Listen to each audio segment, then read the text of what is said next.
존경하는 수원중앙 성도님 여러분, 안녕하십니까?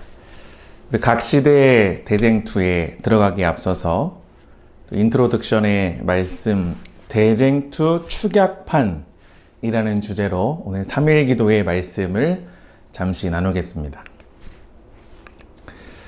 우리 하나님께서 사랑하시는 제자 그리고 선지자 엘렌 화이트를 통해서 대쟁투의 놀라운 비전을 허락하셨을 때 대적 사단은 그녀를 참 많이 괴롭혔고 위협을 가했습니다.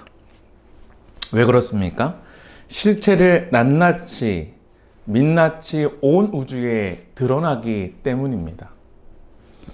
제가 말씀을 전하는 이 3일 기도의 저녁마다 대쟁투의 기별들을 살피면서 꺼져버린 듯한 열정을 다시금 지피고 수원 중앙 재림교회의 정체성을 확고히 하는 시간 되기를 기도합니다.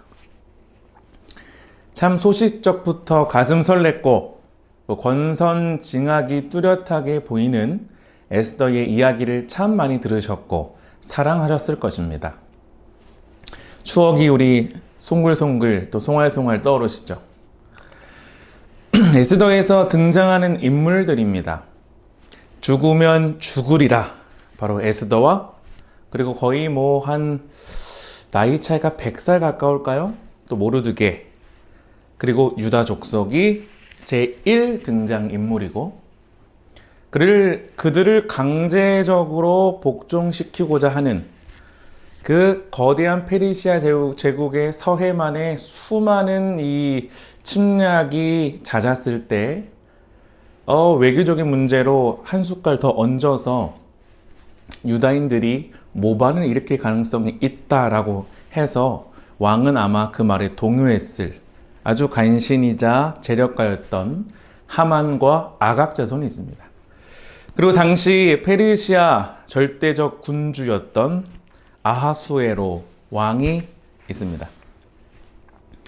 그래서 에스더 1장 1절과 2절은 아하수에로의 권력을 묘사하는데 아하수에로는 인도로 구스까지 127도를 치리하는 왕이라.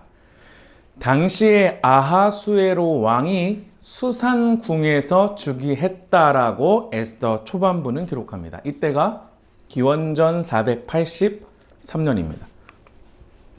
그리고 에스더가 2장 16절 17절 그 전 왕후였던 와스디가 폐위된 이후에 사촌 모르드게와 함께 하나님의 거룩한 섭리 안에서 이제 왕께 나아가는 하나의 의식을 치르게 되죠. 에스더가 이끌려 왕궁에 들어가서 왕의 앞에 나아가니 왕이 모든 여자보다 에스더를 더욱 사랑함으로 왕이 그 머리에 면류관을 씌우고 왕후를 삼았다라고 기록합니다. 이것이 기원전 478년이니까 4년 전에 한 5년여 전에 아하수에로는 즉위를 하고 5년 이후에 에스더가 간택이 되는 모습입니다. 그리고 하만이 있습니다. 그 후에 아하수에로 왕이 아각 사람 함무다다의 아들 하만의 지위를 높이 올려 모든 함께 있는 대신 위에 두었다라고 기록하는 어떻게 보면 실제적 파워, 실세의 하만이 있습니다. 연극이나 드라마에도 등장인물의 갈등과 또 그 갈등이 해결될 때에 쾌감을 통해 시청률이 급상승하듯이 에스더에서는 야망에 찬 재력과 하만과 당시 최고 통수권자였던 왕과의 결탁이 있습니다. 어떻게 보면 이 책은 에스더가 이 10장 이후의 이야기 속에 3가지 조서 이야기가 나옵니다. 그 이야기, 그 조서의 성격을 잘 보면 이래서 이랬구나라고 아주 재미있고 흥미진진하게 살필 수 있습니다. 이 야망에 찬 재력과 하만을 3장 9절은 묘사하기를 내가 은 1만 달란트를 왕의 일을 맡은 자의 손에 맡겨서 왕의 금고에 드리겠다고 말합니다. 은 1만 달란트를 기꺼이 이 육신의 영달을 위해 사용하는 모습으로 그려지고 있습니다. 성도님 여러분, 은 1만 달란트의 가치가 어느 정도인지 아십니까? 사실 페르시아 대제국 시대부터 지금은 화폐가 이제 뭐 동전이나 종이로 거래하지만 그 당시에 이 교환 수단, 이 거래 수단은 은이었다고 합니다. 은 1만 달란트니까 1만 달란트, 1달란트가 약 37.3kg라면 1만 달란트는 373톤이고 373톤을 톤 단위로 환산하면 37만 3천 kg이고 대형 트럭 25톤 트럭이 약 12,000대에 은 1kg를 현재의 시가로 환산하면 95만 원의 값어치로 보면 약 3,550억인데 지금 그 당시에 가장 즐겨 썼던 화폐 그리고 가치를 생각하면 곱하기 열을 해도 무방할 것입니다. 그러면 3천억에서 3조의 가치가 되는 통화량이 바로 페르시아 1년 국가 예산이었습니다. 그러니까 한 가문에서 하만은 정말 대단한 재력가였음에 틀림이 없습니다. 어떻게 보면 페르시아의 돈줄을 쥔 사람이죠. 그 돈줄을 준 사람이 왕에게 제한을 하고 1만 달란트를 드린다는 것이죠. 사실 에스더를 표상학적으로 보면 이렇습니다. 하나님의 백성이 있고 그 하나님의 백성은 에스더, 모르드게 유다 족속이고 모르드게는 베냐민의 후손이죠. 그리고 미국은 아하수에로 왕을 상징하고 있는데 정치의 실권자입니다.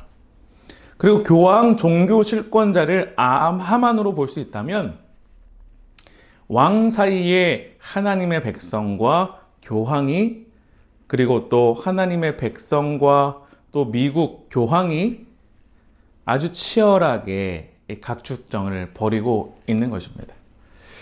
이 놀랍게도 에스더에서에는요, 하나님이라는 말이 등장하지 않지만 하나님께서 세상 역사를 이끌고 궁극에 자신의 백성을 그 전 옛날 신명기의 말씀처럼요, 눈동자와 같이 보호하시는 언약의 주인 되신 모습을 발견합니다. 마라나타 32페이지에는 에스더와 그 백성이 당한 경험을 이렇게 기록합니다. 에스더 당시에 하나님의 백성들이 겪었던 쓰라린 경험은 그 시대에만 적용되는 경험이 아니었다. 사도 요한은 세상의 종말까지 각 시대를 내다보면서 다음과 같이 말하였다. 오늘날 지상에 살고 있는 몇몇 사람들은 이 말씀이 성취되었음을 깨닫게 될 것이다. 이 앞서 대단한 재력가 하만과 당시 최고의 권세였던 아하수에로 간에 결탁이 있었다는 말씀을 보았습니다. 말 그대로 빅딜이었습니다. 왜 빅딜이었을까요? 베이징 동계올림픽 이후에 2월 중순부터 세계가 참 시끌시끌합니다. 서방 유럽과 또 북아메리카, 또 남아메리카, 아시아권이 아주 시끄럽습니다. 러시아 우크라이나 전쟁이 우리의 가슴을 번민케 하기 때문입니다. 어떤 전문가는 하루 전쟁을 위해 하루에 25조가 들어간다고 합니다. 25조. 미사일 한 개가 5억, 10억이니까 100발 쏘면 500억, 1000발 쏘면 1000억이죠. 하루 종일 해야 되니까 조는 순식간에 달아나는 것이죠. 정말 어마어마한 국고가 탕진되는 것은 일순간입니다. 이처럼 당시 바벨론을 이어서 최고의 제국으로 한국이 북한 합쳐서 8도 강산인데 최고의 제국으로 127도의 거대한 영토를 다스린 페르시아가 돈이 궁핍해졌습니다. 왜 그렇습니까?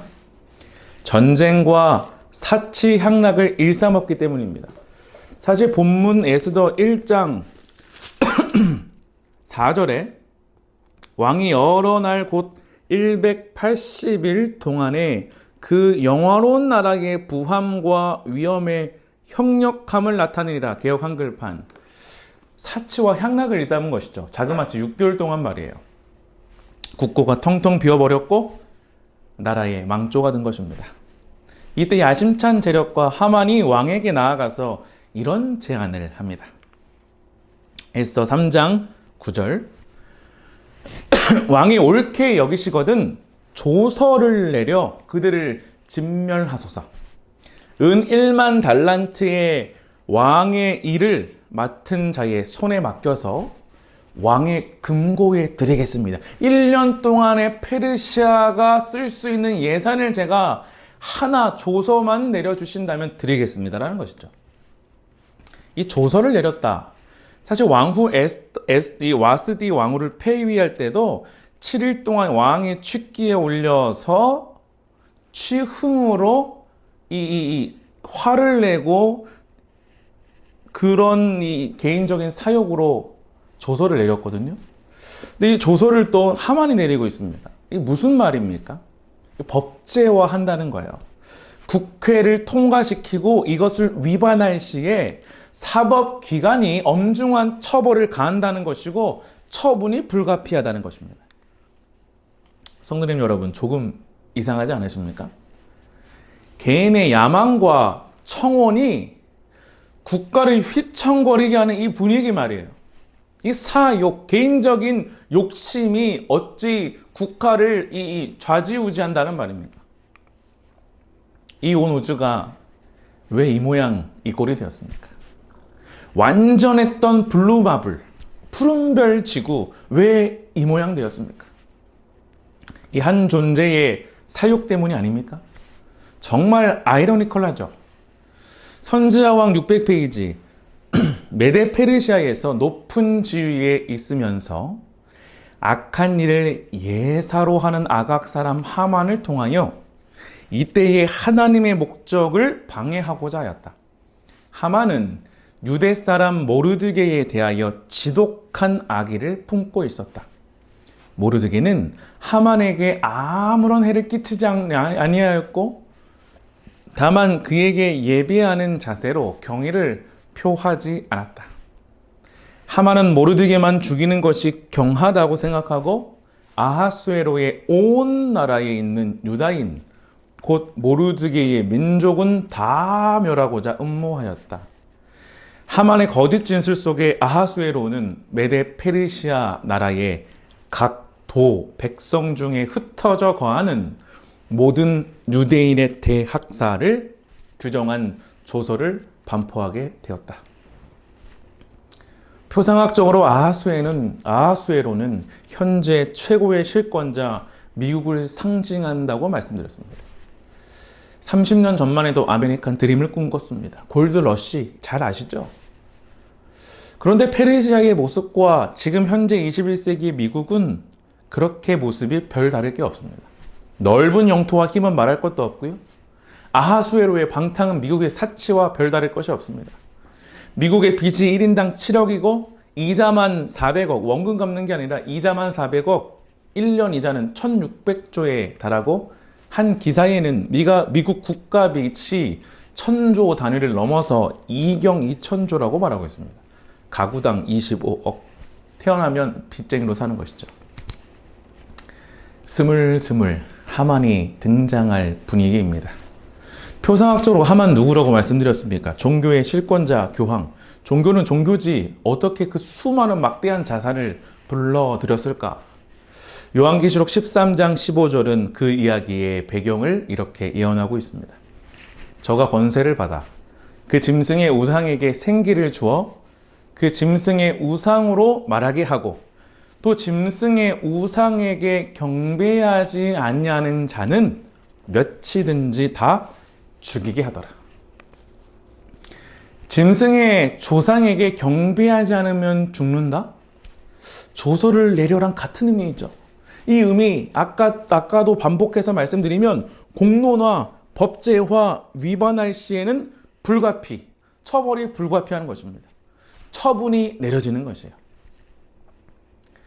이 성경대로 믿는 사람들 통건 45호에는 카톨릭 이 교황권의 위세를 이렇게 표현합니다. 전체 자산을 모두 합치면 카톨릭 교회는 세상에서 가장 강력한 주식 중개인이다. 바티칸의 모든 교황은 미국을 향해 오는 경향이 있다. 월스트리트 저널은 미국과 바티칸 간의 금전적 거래량은 너무나 커서 바티칸은 한 번에 수백만 달러의 금을 사거나 파는 일을 자주 한다고 말했다. 미국에 있는 자산만 해도 미국의 굵직한 5대 기업의 자산을 합친 것보다도 많다. 가톨릭 교회는 현존하는 가장 큰 재정적 권세를 가진 부의 축적자이며 자산 소유자라고 성경을 믿는 사람들 통권 45호에는 객관적으로 서술합니다. 이 엄청난 부를 지배하는 가시적 통치자인 교황은 결론적으로 20세기에 가장 부유한 사람이고 지금도 여전히 유효한 것입니다. 그런데 그 음모가 어떻게 만천하에 드러났습니까? 에스더 7장 6절, 9절로 10절 함께 계신 곳에서 읽겠습니다. 에스더가 이르되 대적과 원수는 이 악한 하만입니다. 하만이 왕과 왕후 앞에서 두려워하거늘 왕이 이르되 하만을 원래 죽이고자 했던 그 나무에 달라 하매 모르드게를 매달려고 한 나무에 하만을 다니 왕의 노가 그치니라. 자신의 사역으로 법을 공포한 조서가 어떻게 뒤바뀌었습니까? 어떻게 이 위기가 전화위복이 되었습니까? 에스더 8장 2절 8절은 그 이후의 이야기를 계속 이어갑니다. 1장과 2장의 왕이 개인적인 취흥에 사로잡혀서 사욕으로 조서를 내렸고 하만도 사욕으로 조서를 내리지만 지금 나오는 조서는 객관적으로 심판의 주인 하나님께서 그 백성들의 의인과 그들의 행위를 보호하는 옹호해주는 조서를 내리게 하십니다. 조서를 내리사 가 아각 사람 함무다다의 아들 하만의 왕에 각 지방에 있는 유다인을 진멸하려고 꾀하고 쓴 조서를 철회하소서. 너희는 왕의 명으로 유다인에게 조서를 뜻대로 쓰고 왕의 반지로 인을 칠지어다. 왕의 이름을 쓰고 왕의 반지로 인친 조서는 누구든지 철회할 수 없음이니라. 개정된 조서의 내용이 어땠습니까? 각 성에 사는 유다 사람들은 단합하여 자기들의 생명과 재산을 보호하고, 두 번째, 또 자기들을 치려고 하는 각도의 대적들과 맞서 싸워 그들을 처자와 함께 모조리 죽이고, 셋째, 그들의 재산을 약탈할 권한을 주노라. 페르시아 대제국 황제 아하수에로 도장인.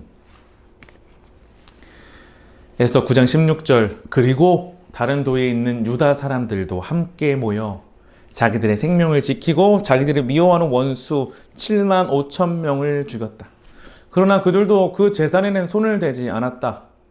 해마다 12월 14일과 15일 아다로를 경축일로 지키고 유다 사람들이 그 원수들의 손에서 구출돼서 그들의 슬픔과 눈물이 기쁨과 즐거움으로 변한 이 역사적인 날에 잔치를 베풀어 즐거워하며 서로 선물을 주고 가난한 자를 구제하라고 지시하였다. 그날이 지금도 여전히 유대인들이 지키는 불임절입니다. 성도님 여러분, 사단은 자기의 때가 얼마 남지 않음을 보고 교회 증언 5권 450페이지에 인기와 후원을 얻기 위하여 입법자들은 일요일 법령을 제정하라는 요구에 굴복할 것이지만 우리는 메시아의 사명, 2000년 전에 주님께서 이 땅에 오셔서 달리신 놀라운 사명이 우리에게 있습니다. 사단 곧 하만의 그 음모, 사단의 음모가 적개심과 모든 그들의 계략이 온 우주에 폭로되는 것이죠. 이것이 메시아의 사명입니다. 가려 뽑은 기별 2권 55페이지 읽고 마무리하겠습니다. 두려운 시험들과 시련들이 하나님의 백성들을 기다리고 있다. 세상 이 끝에서부터 저 끝에 이르기까지 전쟁의 정신은 모든 국가들을 격동시킬 것이다. 그러나 장차 올 환란의 때, 개국 이래로 없었던 환란의 때가 이를지라도 하나님의 택하신 백성들은 요동하지 않을 것이다. 사단과 그의 천사들은 저들보다 더 강한 천사들이 하나님의 백성들을 보호할 것이므로 저들을 해할 수 없다. 네, 그렇습니다. 하나님의 택한 백성들은 비록 나약해 보이고 우직하게 때로는 고시직하게 보일지라도 궁극적으로 경배해야 할 참 대상 예수님만 바라보는 자들입니다. 그 충성된 자들을 하나님께서 보호하신다는 것입니다.